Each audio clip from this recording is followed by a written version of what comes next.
Hey folks, this is Paul. Usually I'm talking about A Course in Miracles, but I'm sort of talking about my new book. It's here. This is it's called The Reality of God and His Kingdom, and it's 365 pages, and it's full of words. Look at all those words. There's a hardback copy, nice. There's the shiny cover there, and there's a paperback copy as well, shiny cover, pretty much identical. And you can also get it as an ebook. So mainly it's on Amazon. You can go to Amazon.com and search for it, and you can get it for your Kindle. But also you can get a free Kindle Reader app. Amazon has one, and there's some others for iOS and Android and your tablets and your desktops and stuff, so you don't have to own a Kindle in order to download it. You can just buy the ebook, and then download it into your app, and then you can read the book without having to have a Kindle.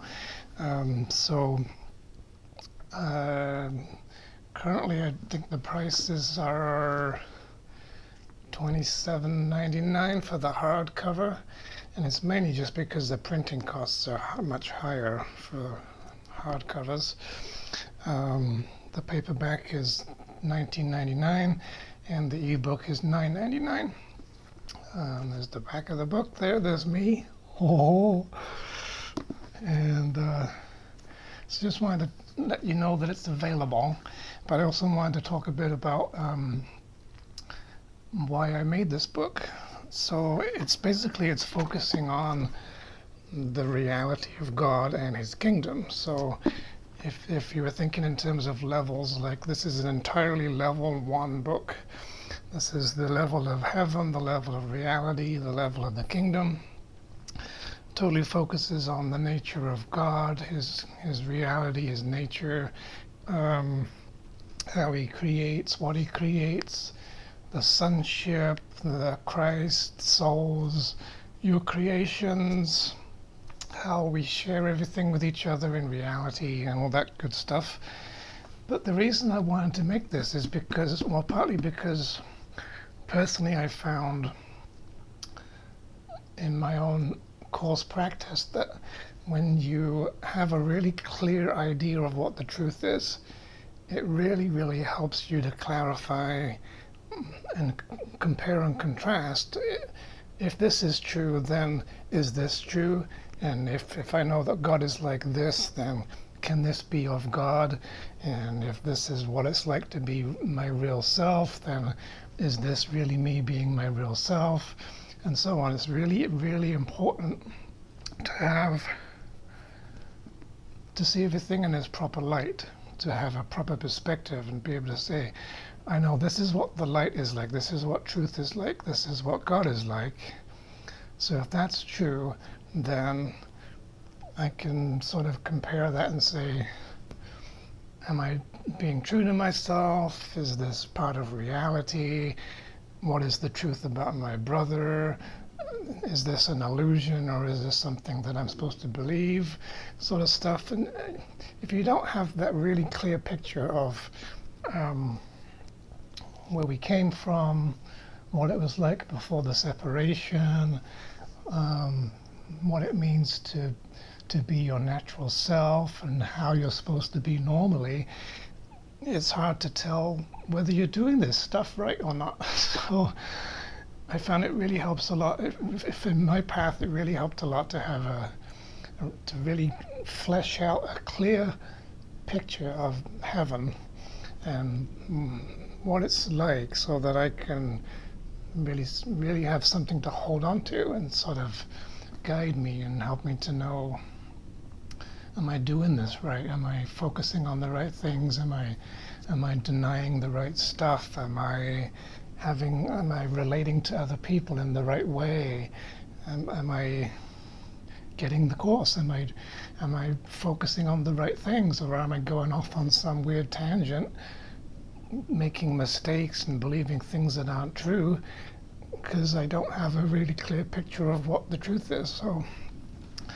So partly for myself, I made this to really clearly nail down the core fundamental truth in A Course in Miracles, to make it really super clear, very clean. And the whole thing is based on a very impeccable logic. It's very, very logically presented. We start with the premise of God and what is absolute reality like? What must it be like on a logical basis? So what I wanted to do was to get my opinion out of the way and get everybody else's opinions out of the way, because that's what's really messing everybody up, is having this kind of guesswork, not really knowing what's true and just kind of thrashing around in the dark trying to figure it out. And we sort of start with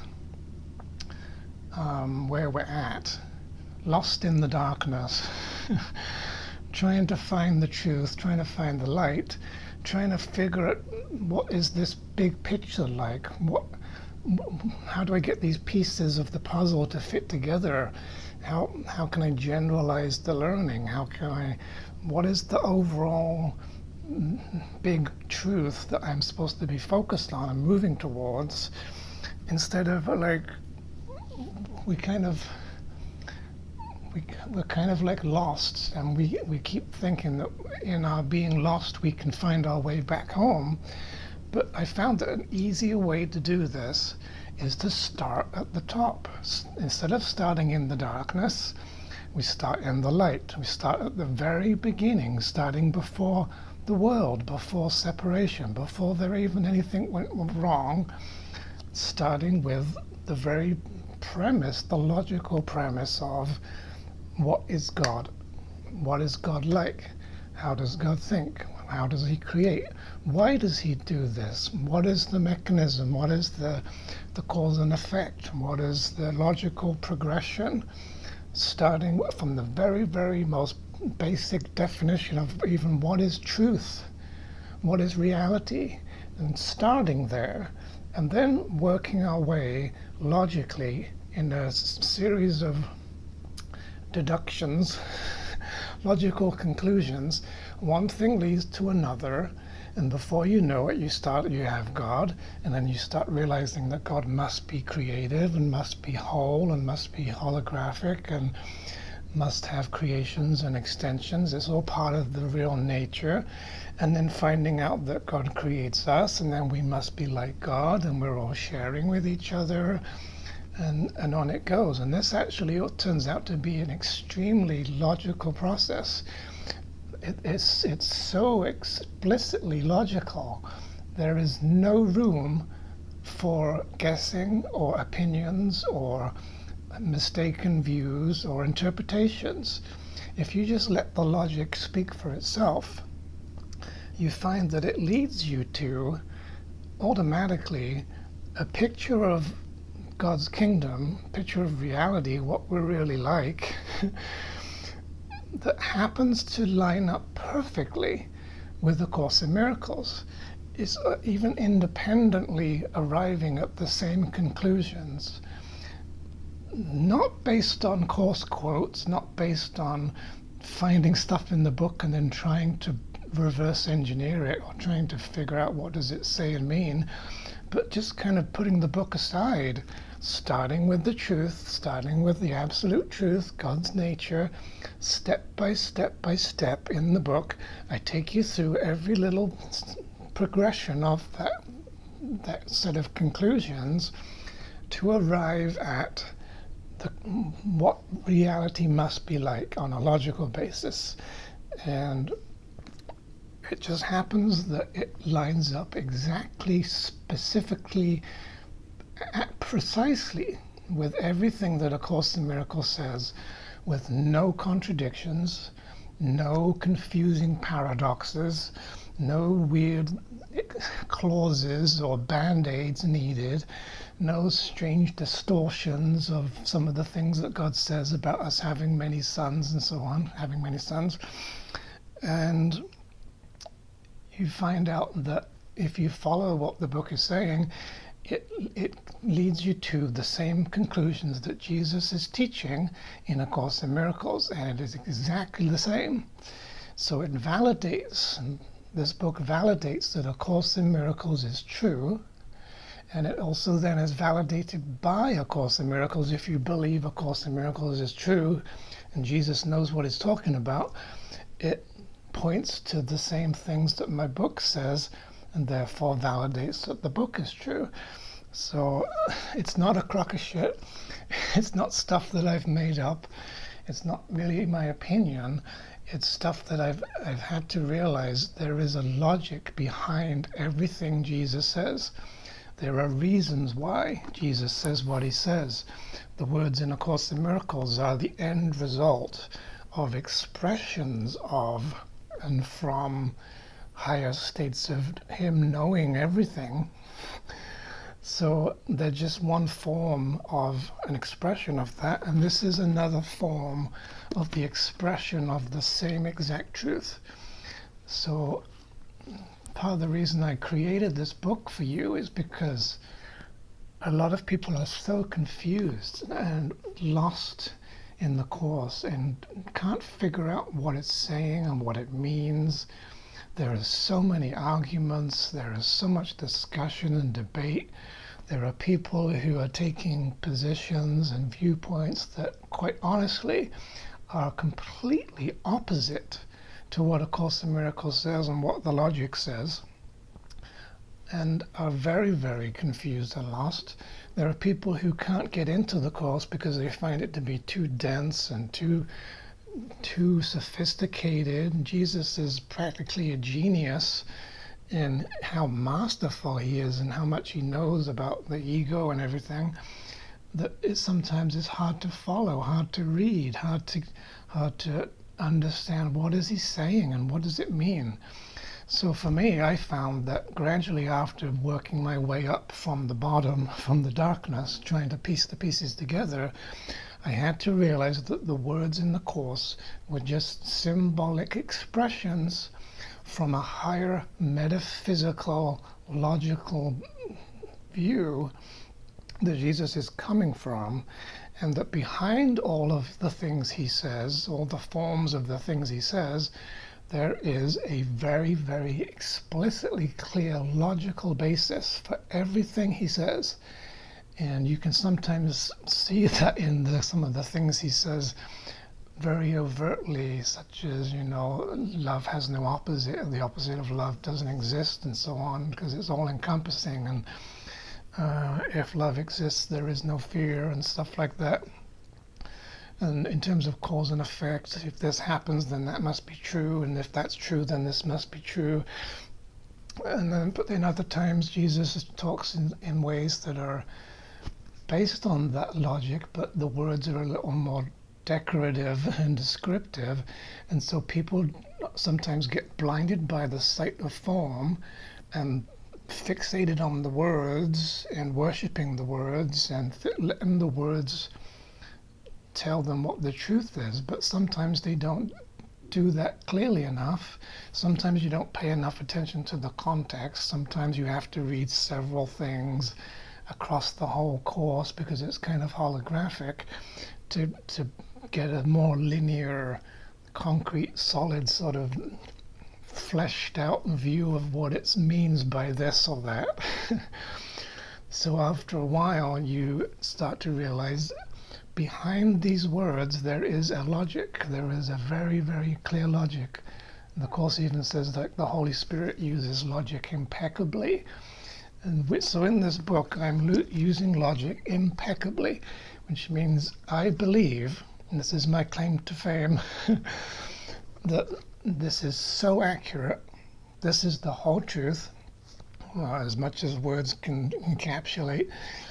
This is a theory of ultimate reality. This is flawless. I would be extremely surprised if anybody could ever find anything wrong with this. I would be extremely surprised if there is any error, any way in which the conclusions that I've come to are wrong. And that could be sounding like I'm bragging, it could be sounding arrogant, or it could just be true. Jesus could come and tell you a whole bunch of things, and he could make a claim, everything I'm saying is exactly true.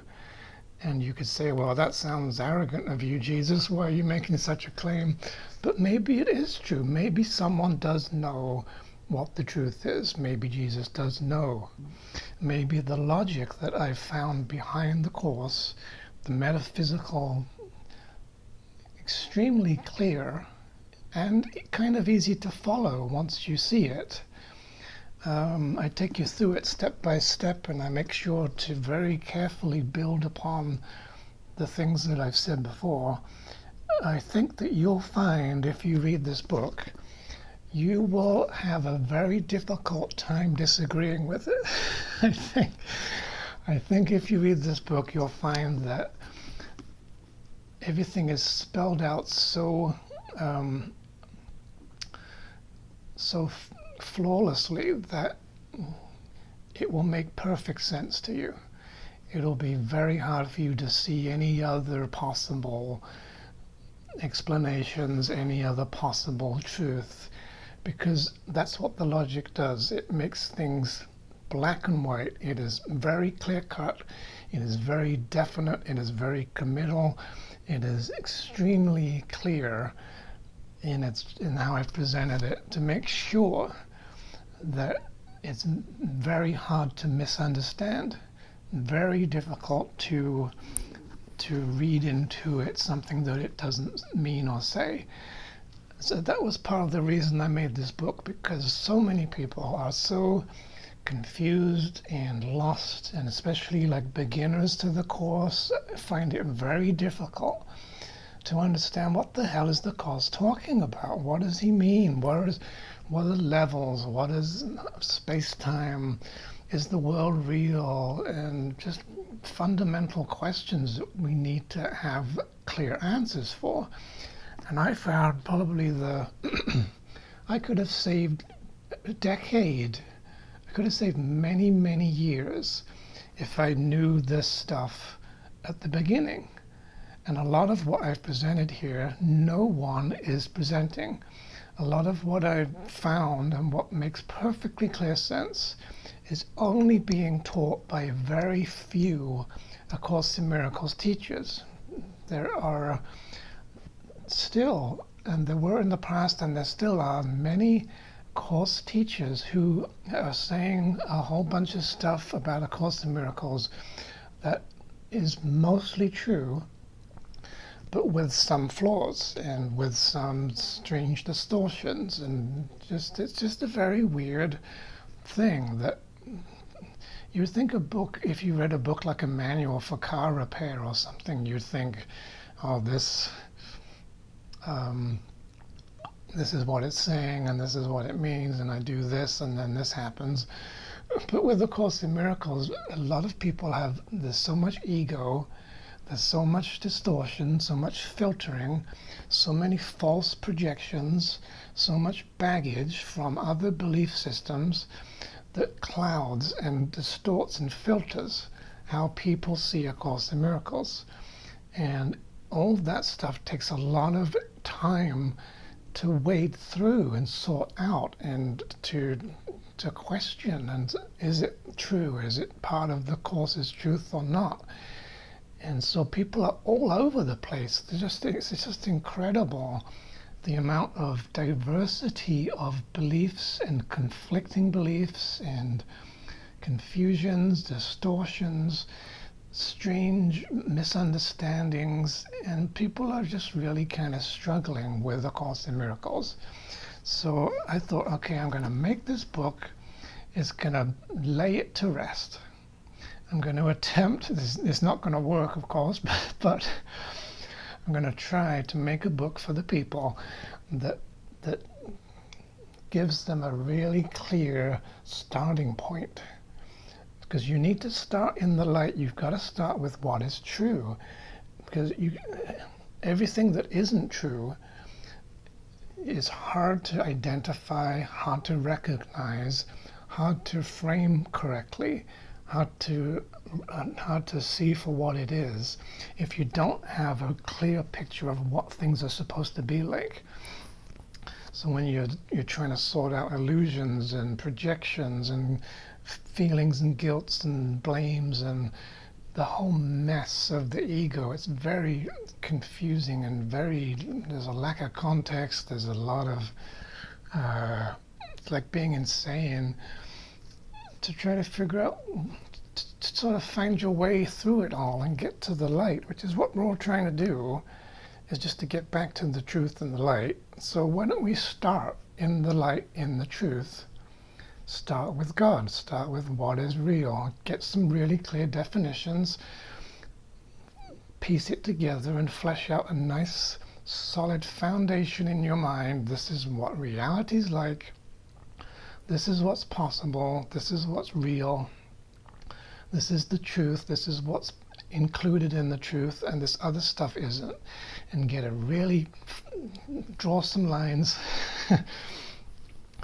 and get a really good clear picture, so that then when you do A Course in Miracles and you're studying the text and you're doing the workbook lessons, it's going to give you much more focus and less distraction and much more clarity about what is it asking, what is it saying, what is it wanting you to get, why is it telling you this. So that I'm hoping that this book is going to give you a much more clean and clear foundation for your studies, to really save you a lot of time.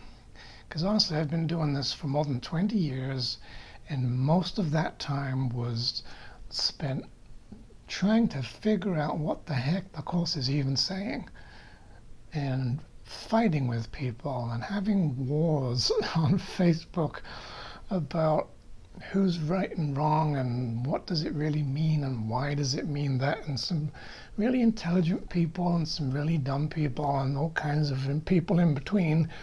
Just a big mess. And I could have saved years and years and years and leapt ahead and accelerated my waking up process by getting to this truth sooner and just sorting out all the mess sooner, and being able to focus on, okay, this is what the truth is, and I can rely on it, I can depend on it, and now I don't have to spend all this time figuring it out, fighting with people about what they think is true. Just stop this whole stupid war that's happening in the Course in Miracles communities, with people just fighting over the Course and trying to claim that everybody knows what it's saying and what it isn't saying. So I thought, okay, I'm just going to lay this to rest, at least for myself. I'm just going to spell it out in a way that isn't even an opinion, isn't even my personal view, although I've come to agree with it. Been challenged by it and have had to change my beliefs in order to accommodate what this says. But just to start with some simple logical reasoning and just sit down and think it through carefully. Get some clear conclusions, let go of all the confusions, and go from there, because that's really is a huge time saver. It's gonna help you to know what is Jesus getting at, because there's some things in A Course in Miracles that are really quite difficult. And to be honest with you, I think probably 95% of course students and teachers do not understand certain parts of A Course in Miracles. There is this really some radical stuff in there, stuff about the body and sickness, and there's some stuff about the dream and how you change the world, and there's stuff about the reality of God and about the holographic nature of the sonship, And there's a huge amount of debate about whether that God has one son or many sons, and this book spells it out so clearly that you cannot deny what it is saying, but also it will help you understand why is Jesus making these claims. Why does it seem sometimes that there's contradictions? How can we resolve the contradictions and the paradoxes so that they do not confuse you and they make sense? And that is what I've done. I've made sure that the true nature of God is so clear that you will see how it's possible, even at times, for it to seem as though two different things that seem to be opposite can be true at the same time. This is something that is in the Course, and a lot of people don't understand it. There is a tremendous amount of confusion about the separation and about God's creations and whether there's separateness in heaven and what that means and how it's possible. And people are so used to thinking in terms of either this or that, which is the ego thought system. It has to be in a box and it has to be compartmentalized, and if it's over here, it can't be over there, and there's no sharing, there's no transcendental logic. So people think that way about heaven, they think that way about God and how he functions, about his creations, and it has really distorted massively some of the parts of A Course in Miracles, especially the parts to do with the kingdom of God and the sonship and creation and extension, the nature of God, and whether or not we even exist. Sometimes people are really, really bending backwards, trying to hold on to an egoic thought system way of thinking about the Course. And I'm not realizing that even the way that you think, that you've become accustomed to in space-time because you think it's normal and natural here, that way of thinking is projecting onto heaven. It is causing massive distortions in how you interpret heaven and all the things that Jesus says about God and heaven and creation. For some people, and for, I would say probably 80% plus people, this projecting onto God has caused a massive amount of distortion of A Course in Miracles. And this is part of why I made this book, to sort this out once and for all and spell it out so clearly that people cannot refuse it, to make sure it makes so much sense and it's so easy to follow that more people will be able to properly grasp some of the very esoteric, abstract kind of principles in the Course. The golden rule, sharing everything with your brothers, the nature of oneness, and how it's possible for you to be one with something and still be yourself. Or how what you do to your brother, you do to yourself. How is that possible? How is it that when you share ideas, the other person has the idea and you keep what you've given, and there's no loss and sacrifice, and yet there's been a giving, but there's also been a receiving. Giving and receiving are one. How does that even work? Because it doesn't work like that in this world. So I feel a lot of people, a lot of students, especially if you are newer to the Course, maybe for the last 5 to 10 years, you've been trying to figure it all out.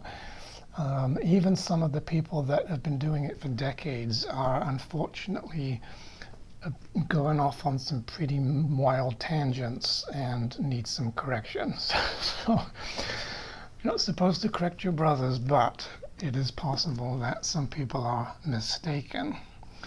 So this was my attempt to answer the confusion, to present some of this Course stuff, this very high, kind of difficult to grasp Course stuff, in a way that people could follow, make sense of, understand it, and say, oh, I see, that's what it's saying now. that makes sense. This is why it says that. And, oh, I think that once you've read this book and you go back to reading the Course, you'll see a whole new light. You'll see you'll see things in it that you never saw before, and it's really gonna bump you up in your grasp of the Course. But also, if you are approaching the Course from such a confused standpoint, and then you're confronted with things the Course says and you're confused about them, you're just going to either go off on a weird tangent, or you're going to draw some false conclusions, and it's just going to be a waste of time. So let's just cut through the crap, get down to the actual facts, take a good, clear, honest look at the facts of truth, and let's become more in agreement and more aligned with Jesus' real intentions. Now, Jesus and the Holy Spirit did help with this book. As I was writing it, they quite often would put words in my mind. They would suggest things that I had not even remotely thought of saying. Something just so different, but made such sense and was so perfectly encapsulating of what needed to be said. They've helped with editing and stuff. So I'd have to say some of the credit goes to them, because they have helped to write some of this book. A lot of it is my writing, a lot of it is my logic and everything, but they have been with me the whole time and helping with this and making sure through the 10 edits and some pretty major rewrites. This has been going for almost 3 years, because I've polished this just over and over and over. I've polished and tweaked and tried to make sure it's the best it can be, so that you'll have the best possible quality of information. So thanks to them for their help. Thanks to you for listening to this. So this is available now. You can get it on most Amazon sites around the world. You can get it on Amazon.com, which is the US site, but it's also available on .co.uk, which is the United Kingdom. You can get it on the .de, which is Germany. .fr is France. .es is Spain. .it Italy. .nl Netherlands. .jp is Japan. .br is Brazil. .ca is Canada. MX is Mexico. AU is Australia. And IN is India. So on all those international, your kind of local Amazon site, you should be able to find all 3 versions: the paperback, the hardback, and the Kindle ebook. But remember too that you can read the Kindle ebook on a Kindle Reader app, and Amazon has an app, and there's other apps for all your devices. It's kind of nice to read it on an iPad or something.